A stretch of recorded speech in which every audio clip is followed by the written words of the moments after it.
வணக்கம் மக்களே, இது நான் உங்க கௌதம். இன்னைக்கு நம்ம எங்க போறோம்னு பாத்தீங்கன்னா, சென்னையிலேயே முக்கியமான மலைன்னு கருதப்படுற பச்சை மலைக்கு தான் போறோம். அதுக்கு நீங்க எங்க இருந்தாலும் பல்லாவரம் மேம்பாலம் வந்துருங்க.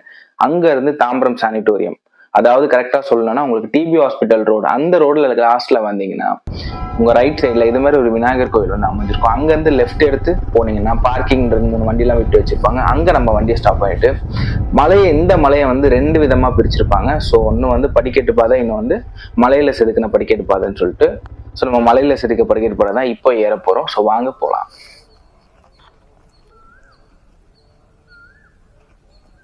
நம்ம ஏன் இந்த மலையில செதுக்கின படிக்கட்டு பாதையை தேர்ந்தெடுத்திருக்கோம் அப்படின்னா, நான் ஏற்கனவே வந்து அந்த இன்னொரு பாதம் சொன்ன பார்த்தீங்களா, அந்த இடத்துல மேலே போய் நான் சிவபெருமானை வந்து தரிசிச்சிருக்கேன்.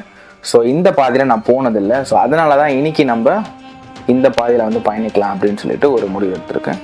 ஸோ உங்களோட சேர்ந்து இந்த பயணத்தை நான் இங்கே தொடங்க போகிறேன். அதே மாதிரி இந்த கோவிலில் வந்து சித்தர்கள் வாழும் மலைன்னு சொல்லிட்டு சொல்கிறாங்க. பச்சை மலைன்னு கேட்டாலே சித்தர்கள் வாழும் மலைன்னு சொல்லிட்டு ஒரு பழமொழி இருக்குது. அதே மாதிரி இந்த மலை ஃபுல்லாகவே நம்ம ஏற ஏற பார்த்தீங்கன்னா மூலிகை செடிகள் நிறையா இருக்குது அப்படின்னு சொல்லிட்டு சொல்லப்படுது. இந்த வழியில பாறையை 5-5 அடியில படிக்கட்டு போல செதுக்கி வச்சிருக்காங்க. ஸோ ஏறும் போது கொஞ்சம் சிரமமா இருக்கும். நம்ம சாமிக்குன்னு பண்ணும் போது அந்த சிரமம் நம்மளுக்கு பெருசா தெரியாது. அதே மாதிரி இங்க கடைக்கெல்லாம் எதுவும் இல்லை. ஸோ உங்களுக்கு வாட்டர் பாட்டில், தேவையான பொருட்கள் எதனா வேணும்னா நீங்க வரும்போதே கொண்டு வந்திருக்கேன். இது வந்து நம்மள சோறு அடையாம வச்சுக்கோம். இங்க இருந்து நம்ம அப்படியே திரும்பி பார்த்தோம்னா நம்ம ஏறி வந்த வழி வந்து நம்மளுக்கு ரொம்ப அழகா வந்து தெரியும். இது வந்து ஒரு வியூ பாயிண்டாகவும் நம்ம வந்து பார்க்க முடியும்.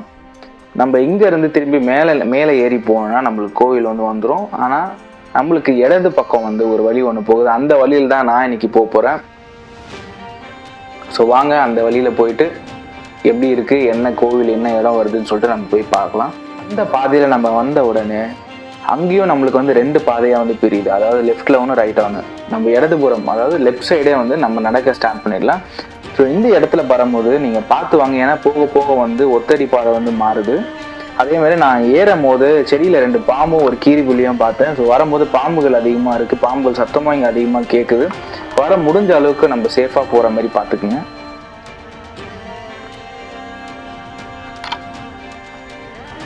முடிஞ்ச அளவுக்கு இந்த இடத்துக்கு வரும்போது தனியாக வர வேண்டாம், கூட யாராச்சும் கூட்டிட்டு வாங்க. ஸோ அதே மாதிரி இந்த பாதையை நம்ம பின்தொடர்ந்து ஒரு 3 நிமிஷம் நடந்து போனோம்னா நாக வடிவிலான நாகாத்தம்மன் சிலையை வந்து நம்ம போய் அடைஞ்சிடுவோம். ஏற்கனவே இங்கே பூஜை பண்ணியிருக்க மாதிரி பூ அலங்காரம்லாம் பண்ணி வச்சிருக்காங்க. இங்க கண்டிப்பா புத்தும் இருக்கும். நான் புத்தும் முடிஞ்ச அளவுக்கு வந்து தேடி பார்த்தேன். யாராவது வந்து இருந்தீங்கன்னா கமெண்ட்ல வந்து சொல்லுங்க, புத்து பார்த்துருந்தீங்கன்னா. ஸோ இங்க நம்ம நாகாத்தம்மனை வந்து வழிபட்டுட்டு இங்க இருந்து மேல் நோக்கி போற பாதையில நம்ம நடக்க ஸ்டார்ட் பண்ணலாம். ஸோ வாங்க போகலாம்.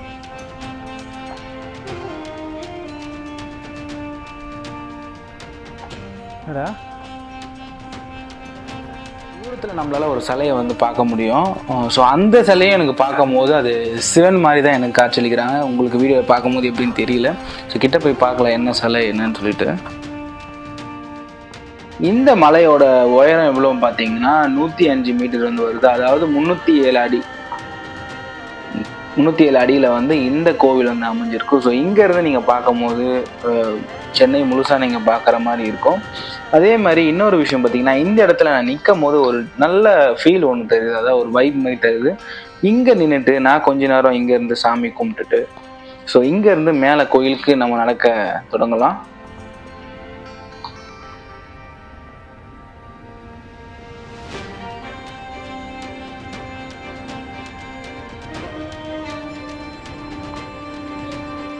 மெதுவாக அந்த பாதையில் நீங்கள் நடந்து போகும்போது உங்களுக்கு வந்து கோயில் வாசல் வந்து வந்துடும். ஸோ நீங்கள் ஃபஸ்ட்டு இங்கே போனவொன்னா நோட்டீஸ் பண்ண வேண்டிய ஒரு விஷயம் பார்த்தீங்கன்னா,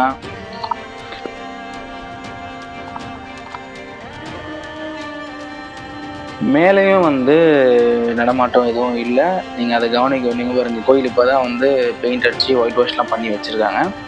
ஸோ ஃபஸ்ட்டு நம்ம போனோன்னா நம்மளுக்கு என்ன சிலை வந்து கண்ணில் தென்படுதுன்னு பார்த்தீங்கன்னா, ஓம் ஸ்ரீ சாந்த குரு பகவான் சொல்லிட்டு ஒரு அம்மன் சிலை மாதிரி ஒரு சிலை வந்து நம்மளுக்கு ஃபஸ்ட்டு வந்து வர இருக்குது இந்த கோயிலில்.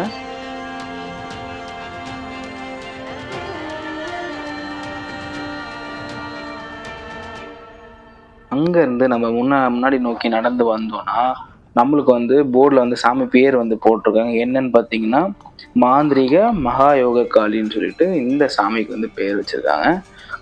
ஸோ மேலே போய் பார்க்கலாம் சாமி சிலை வேற என்ன இருக்குன்னு சொல்லிட்டு. ஒரு சூளம் ஒன்று வச்சிருக்காங்க என்ட்ரன்ஸ்ல. ஸோ இங்கேயும் வந்து 2 சின்ன சின்ன சிலைகள் வந்து இருக்கு. ஒரு அம்மன் சிலை ஒன்று, அப்புறம் இன்னொரு சிலை ஒன்று வச்சிருக்காங்க. ஸோ மேலே நம்ம ஏறி போகலாம். மேலே மீதி என்னென்ன சிலை இருக்குன்னு சொல்லிட்டு நம்ம போய் பார்க்கலாம். நீங்கள் மேலே ஏறி வந்தோடனே இங்கேயும் ஒரு அம்மன் மாதிரி இருக்கிற அதிகபட்ச அம்மன் சிலைகள் தான் இந்த கோவிலில் வந்து அமைஞ்சிருக்கு.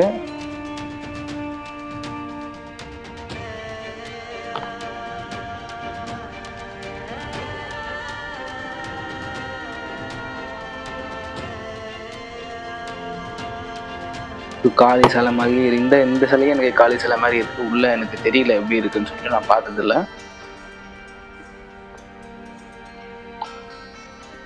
டைம் வந்து மேலே 7:30. இங்கே மயில் மாதிரி ஒரு சிலை ஒன்று இருக்கு. மயில் சிலைன்னு நினைக்கிறேன். இப்போ மேலே வந்து 7:30ன்னு சொல்லிட்டு 7:30 மணின்னு சொல்ற மாதிரி ஒரு பாருங்க 7:30ன்னு சொல்லிட்டு மென்ஷன் பண்ற மாதிரி ஒரு போட்டிருக்காங்க. அது கோயில் டைமிங்கா என்னன்னு தெரியல. ஸோ கோவிலும் வந்து மூடி இருக்கு. என்ன டைமிங் திறப்பாங்க என்னன்னு தெரியல. ஸோ கோயிலை சுற்றி மற்ற என்னென்ன விஷயம் இருக்குன்னு நம்ம போய் பார்க்கலாம். அங்கேருந்து நீங்கள் அப்படியே பின்னாடி திரும்பி பார்த்தீங்கன்னா 736ன்னு சொல்லிட்டு ஒரு நம்பர் குறிக்குது. அந்த டைம் பார்த்தீங்கன்னா 7:30ன்னு பார்த்தீங்கன்னா அந்த டைம் இல்லை. இந்த நம்பர் எதை குறிக்குது எனக்கு தெரியல. இவ்வளோ தூரம் நம்ம வந்துட்டு நம்மளால காளியை பார்க்க முடியல. அதுக்கு பதில் சூலத்து பக்கத்தில் நின்று நம்ம சாமியை நினச்சி, இந்த காளி சாமியை நினச்சி நம்ம கொஞ்ச நேரம் மனசார வேண்டிட்டு இந்த வீடியோவை இதோட முடிச்சுக்கலாம். அடுத்துக்கு எந்த கோயில் போகலாம், எந்த இடத்துக்கு போகலான்னு சொல்லிட்டு நீங்கள் கமெண்ட்டில் சொல்லுங்கள். கண்டிப்பாக அந்த இடத்துக்கு நான் போகிறேன். அதுக்கு நீங்கள் பண்ண வேண்டிய விஷயம் நம்ம சேனலை லைக் அண்ட் சப்ஸ்கிரைப் பண்ணுங்கள். இது நான் உங்கள் கௌதம். நன்றி.